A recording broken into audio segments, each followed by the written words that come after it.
Hello everyone and welcome back to another episode on the Hypermine Feed the Beast Infinity Evolved server.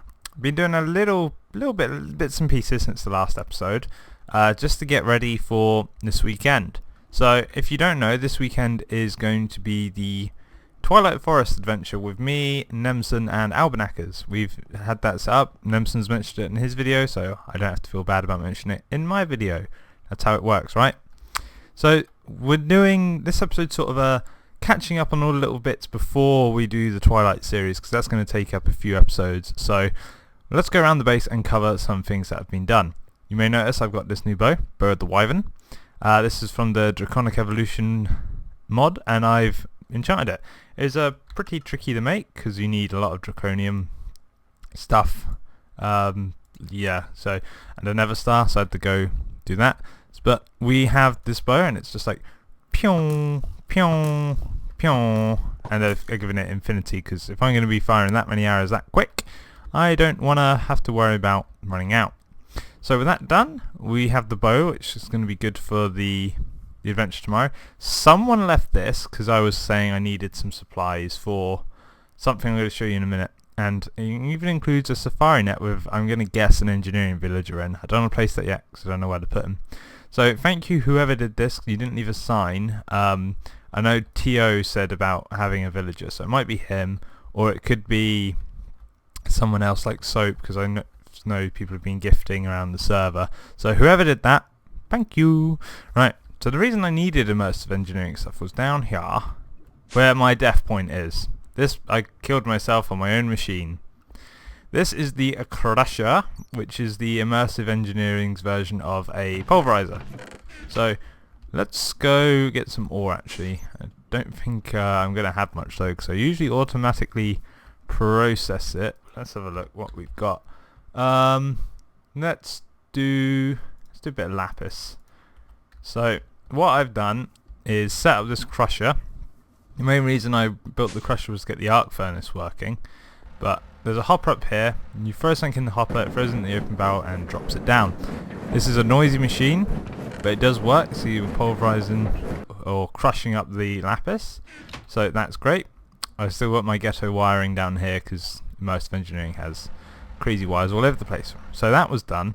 Then I took this to make the hop granite, where you basically take coal coke dust. So you have to make coal coke in your coke engine, bring it down here, crush it into dust, bring it over here, turn it into this dust, then you need to come over to this, then you need to smelt it, missed the step, then you need to smelt it. There's a crazy amount of work to do this, so I'm kind of glad I didn't make this my priority on how to do it. So you throw the hop in there. I don't know what hop stands for, but I'm just going to call it the hop. Come over to here, wait for them to smelt a few up. There we go, we only need 3 for the example. You may have noticed I built some more world anchors, and that's just to cover my base a bit better. So back down we go. You come over to this thing, you find the blueprints you need, which for me involved having to fly around all the server looking for this, because you can't make this, you have to find it. Couldn't find it, so in the end I had to borrow one from Soap. Throw that in there, throw 3 of those in there. Oh, I need 4. Sorry, I got one in here. Throw them in there, you get one of these graphic electrodes, and then finally you can come over to the arc furnace, put them in the top, and you can start making things. I've got to take out the slag. Then you got the coke dust with the iron, and that drains your power really quick. Are you still connected? You just proper dead on power. Okay, I don't know why that dropped so quick. The slag you have to come remove manually, unfortunately. But yeah, this is a much quicker way of making steel now, as well as some other alloys. So I have this here, just in case I decide to use it. Okay, so that's how the crusher and arc furnace work. I'm not sure why they're not getting power, so I'm going to have to rewire them later, but they're not a major issue for me right now. You may have noticed in here, I have a revolver. So if you look in the bottom right corner, we have my bullets, and I think if I shift right click, yep, I can open this up, get a look at a few guns. I got some extra cartridges I'm going to take with me when we go to the Nether, just to try this things out. It's like Dragon Breath cartridge. So if we take one of those, we can swap them out, and we could just have one crazy cartridge. Just, I don't know what. So what I could do is test this thing out on that chicken that I can see on my mini-map, just so we can see if it one-shots things and how accurate it is. Where are you, chicken? Where are you? Well, you're meant to be here. You lie to me, mini-map. Okay, there should be some more animals over yonder. Oh, I can hear them.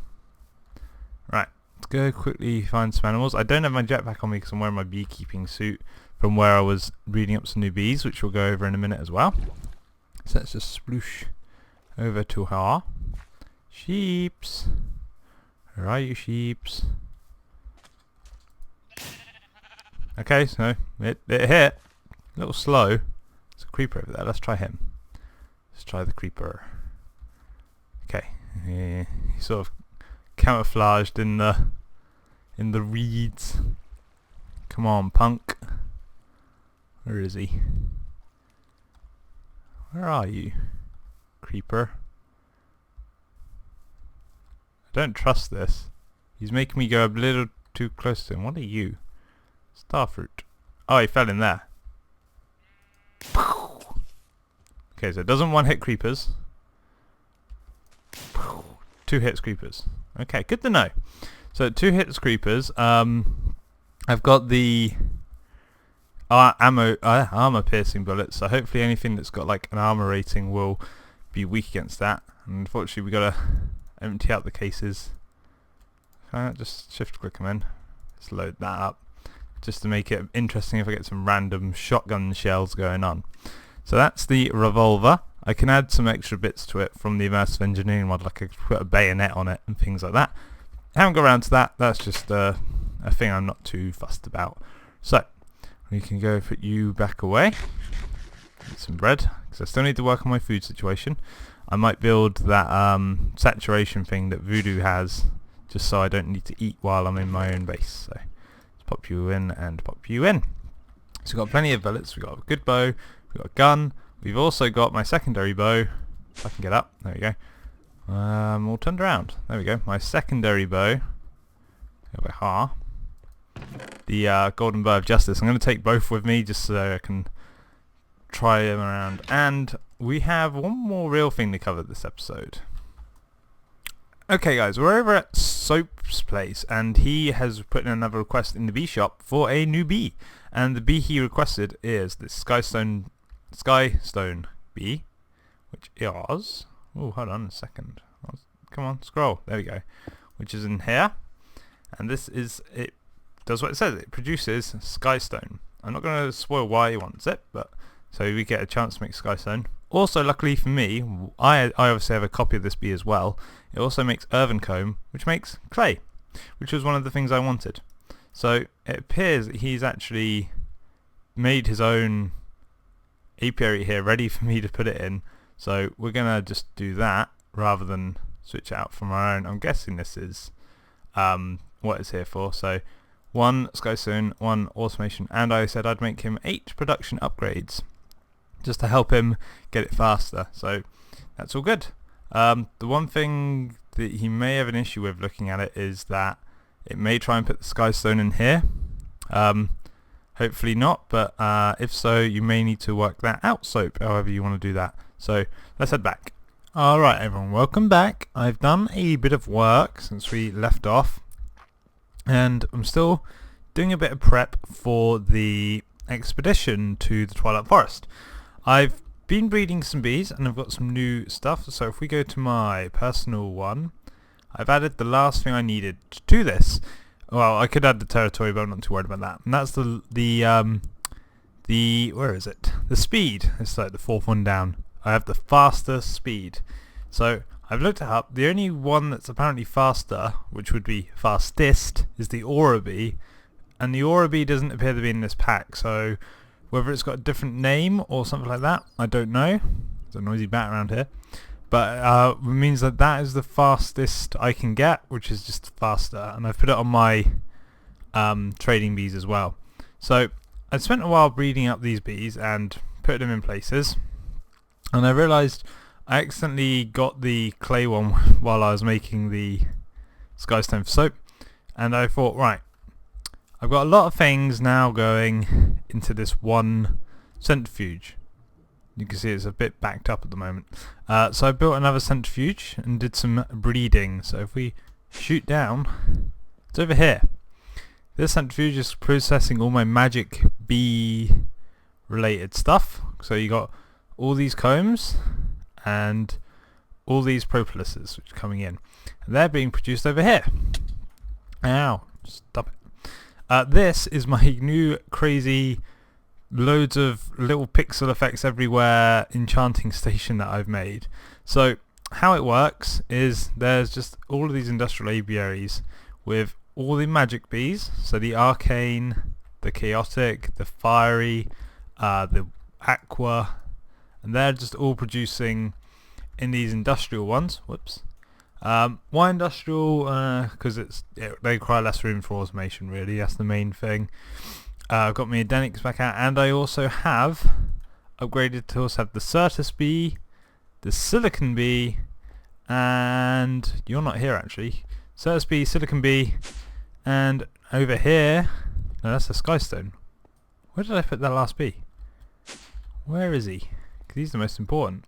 Certus, Silicone, Ignis, which is fire, Edenic. Where is that bee? Because that's kind of the most important one. I need to find it. Oops. Aqua. Air. You tucked down there? E for all. Okay, apparently I didn't move that bee down here. I also have a Fluix bee. Wait, is that you? You're right there, right in front of you. The Fluix bee to make Fluix crystals. So, they're all cool. And I found out I have something called unusual pollen. Unusual pollen, which comes from the supernatural bee. I don't know what this did, besides making this, don't know what that does, and that, don't know what they do, but they're cool. So I thought, look at that. So what these bee collectors jars do that I can make for it, however, is if I put a drone in them, whatever effect they have applies to anything around it. So I'm just putting all those excess Edenic drones that I managed to get in there, and they're basically racking up the experience really quick, because all these bees in the apiaries, they're all giving experience, all these jars are giving experience, and it takes me about 4 minutes to get to level 30. So if I need to just AFK, let's just sit here, go do some washing up, go have a shower, you know, whatever, and I'll be level 30 plus by the time I get back. So it's quite cool to have this. These need to be loaded manually. What I may do is make it so there's a button which will load them for me. So when I get here, there'll be some output that just goes, right, fill all these jars up with one bee. Then I can just sit here and wait for them to do that. So the reason I build this is because if I'm going to the Twilight Forest, I figure what you're meant to have for the Twilight Forest, because it's not just meant to be in mod packs, you're meant to have it as a standalone mod as well. So you really, what you want is whatever the best thing you can get in vanilla is before you move on to that. So I'm basically going to enchant like a full set of gear, and then I've got my jetpack as well. I've got my bows, and then we're good. We're good to go. So thanks for watching, guys. The next time you'll see me will be the collaborative video with Nemesis and the guys as we go into the Twilight Forest. I hope you enjoyed it despite it being a short video, and I'll see you soon for some fun in the Twilight Forest. Toodles!